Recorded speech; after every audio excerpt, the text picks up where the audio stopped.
Good morning guys. आज हम लोग बात करेंगे directive principle of state policy के बारे में। जैसा अभी तक हमने 3 आर्टिकल डिस्कस कर लिए हैं, तो ये जो सीरीज है बेसिकली आपको समझना होगा कि ये यूपीएससी मेंस के लिए है और क्वेश्चन के अकॉर्डिंग जैसे मैं बताया जा रहा हूँ कि किस तरीके से क्वेश्चन आएगा और आपको कैसे पासिंग रेफरेंस देना है। ठीक है, तो आज बात करेंगे हम लोग directive principle of state policy के बारे में। तो फ्रेंड्स, जो directive principle of state policy है, इसको ग्रैनविल ऑस्टिन ने बोला था कि fundamental rights and the directive principle as the concise of the constitution. तो ये आप क्या कर सकते हैं, जैसे जब आप कंक्लूड करेंगे, अगर कोई क्वेश्चन आपको कह रहा है कि मतलब जो डायरेक्टिव प्रिंसिपल है एंड द फाइनेंशियल बोल रहा हूँ, फंडामेंटल राइट है, उसमें क्या रिलेशन है, तो रिलेशन को अगर आप जैसे कभी कंक्लूड करोगे तो आप उसमें ये स्टेटमेंट दे सकते हो जो ग्रैनविल ऑस्टिन की थी कि जो एफआर प्लस के डीपीएसपी ये क्या है, ये आपके कंसाइंस ऑफ वो है कॉन्स्टिट्यूशन है। तो ये आप कंक्लूजन में दे सकते हो। तो मैं आपको अभी यहाँ पे बस ये क्रक्स समझा रहा हूँ, जैसे होता है ना कि आपको मीन्स में आंसर लिखना है, तो वो तो चलिए देखते हैं। तो इसमें जो 36 में जो है डेफिनेशन ऑफ स्टेट है, ये सेम ही है जो कि डेफिनेशन ऑफ स्टेट आपकी फंडामेंटल राइट्स में थी। फिर 37 है कि application of the principle content in the part. So basically होता है क्या है, डीपीएसपी जो है ना, एक तरीके से मोरल फोर्स है, ये जस्टिशिएबल नहीं है। तो इसमें क्या रहता है कि लेकिन आपको क्या प्रिंसिपल फॉलो करने हैं, जैसे इसमें बहुत सारे अभी हम आगे देखेंगे आर्टिकल्स हैं जिसमें जो है बोला गया है कि स्टेट को ये पॉलिसी लेना है, तो वो किन प्रिंसिपल के थ्रू देगी वो इस आर्टिकल में मेंशन है। तो अब आता है जैसे इसमें आपका क्वेश्चन किस तरीके से रहेगा मेंस का, जहाँ पे आप जो डीपीएसपी यूज़ करोगे। तो सपोज कहीं पे अगर बात हो रही है सेंट्रल स्टेट रिलेशंस की, तो वहाँ पे आपको एक डीपीएसपी फॉलो करना होगा। कहीं पे कोऑपरेटिव फेडरलिज्म की बात हो रही है, तो वहाँ पे आपको डीपीएसपी को मेंशन करना है। कहीं पे बात हो रही है पंचायत की, तो यहाँ पे जैसे आर्टिकल आपका 40 है वो पंचायत के रिलेटेड है, वहाँ पे आप बात करना है।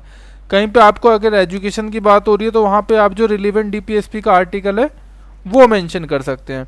तो इस तरीके से आपको यूज़ करना है मीन्स में।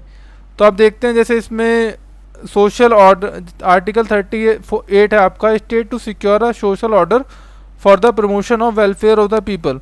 तो जहाँ पे अगर कहीं वेलफेयरिज्म की बात हो रही है, तो वहाँ पे आप ये लिख सकते हैं पासिंग रेफरेंस में, जैसे आप स्टेटमेंट ये लिखेंगे कि state has to follow the welfare approach. आपको मैं बताता हूँ किस तरीके से लिखना है। आप इस तरीके से लिखिए, state has to follow the welfare approach, और ब्रैकेट में आप कौन सा आर्टिकल डालेंगे, आर्टिकल 38। इस तरीके से आपको पासिंग रेफरेंस देना होता है मीन्स में। ठीक है, अब जैसे आर्टिकल 39 है, 39 में बोला है कि जो प्रिंसिपल आपको फॉलो करना है स्टेट को, कि इक्वलिटी ऑफ अपॉर्चुनिटी प्रोवाइड करानी है एम्प्लॉयमेंट के रिगार्डिंग, वो इसमें मेंशन है। ठीक है, फिर आपका 39 है कि फ्री लीगल एड। अब जो हमारा कहीं पे अगर बात आ रही है कि मतलब क्वेश्चन आ रहा है कि जो हमारा जो इंक्लूजन है वो इंक्लूसिव नहीं है जुडिशरी, तो वहाँ पे आप ये आर्टिकल मिल सकते हैं कि it has mentioned in the directive principles that free legal aid has to be provided. तो आप करेक्ट समझ गए ना जो मैं बोलना चाह रहा हूँ। आपका कोई डाउट हो तो आप कमेंट में लिख सकते हैं। फिर आपका इस आर्टिकल 40 जैसे मैंने बताया कि विलेज पंचायत होनी चाहिए, तो आपको पता है कि हर साल यूपीएससी मेंस में पंचायत रिलेटेड क्वेश्चन करता ही करता है, तो वहाँ पे आपको आर्टिकल 40 पूछना देना ही देना है। फिर यहाँ पे जैसे आर्टिकल 41 है आपका कि राइट टू वर्क होना चाहिए, राइट टू एजुकेशन होना चाहिए, और अगर जैसे कोई अनएम्प्लॉयड है और वो स्ट्रक्चरली अनएम्प्लॉयड है, तो वहाँ पे आपको पब्लिक असिस्टेंट प्रोवाइड करनी चाहिए। फिर आर्टिकल 14 है कि ह्यूमन कंडीशन होनी चाहिए वर्किंग की, मैटरनिटी रिलीफ होना चाहिए। तो आप जैसे वुमेन रिलेटेड कोई क्वेश्चन आया तो वहाँ पे डीपी और स्टेट को कोई एक्शन लेना है कि स्टेट क्या क्या क्या पॉलिसी बना सकता है वुमेन रिलेटेड, तो वहाँ पे आर्टिकल 42 आप लिख सकते हैं।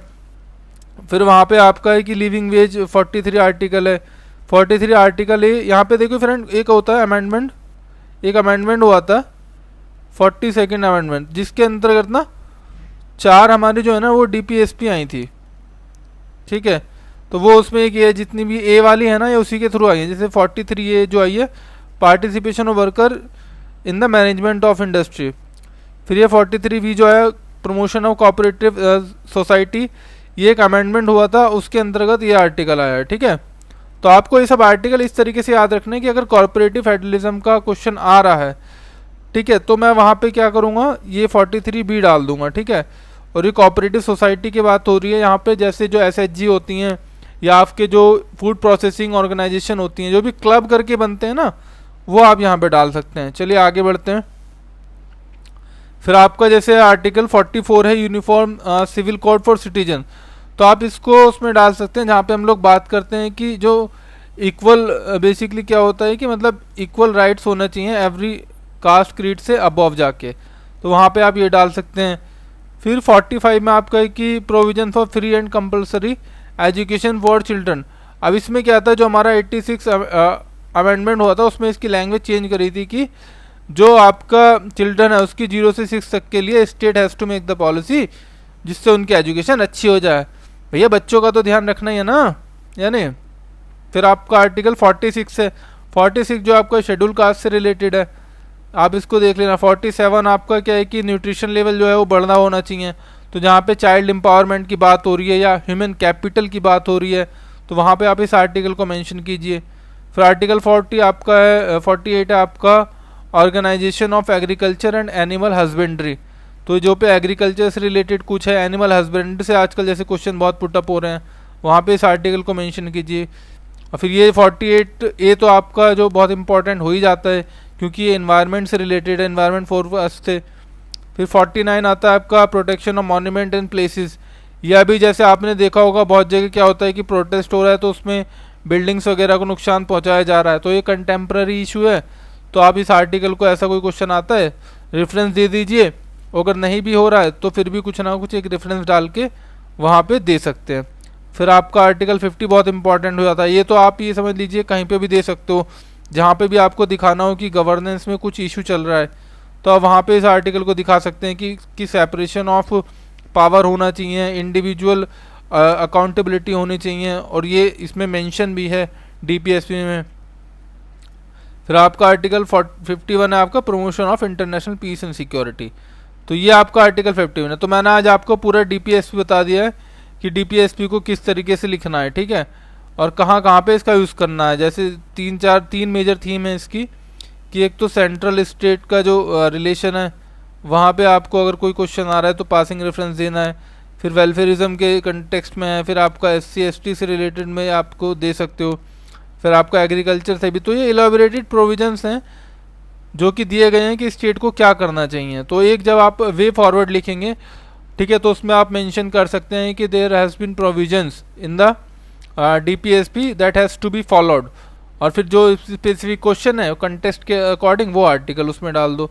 तो नंबर ऐसे ही बनते हैं। नंबर मैं बता रहा हूँ फ्रेंड, आप कितना पढ़ लीजिए कुछ नहीं है, आपको लिखना आना चाहिए, आपको पता होना चाहिए कि कहाँ पे क्या आर्टिकल की पोजीशन डालनी है।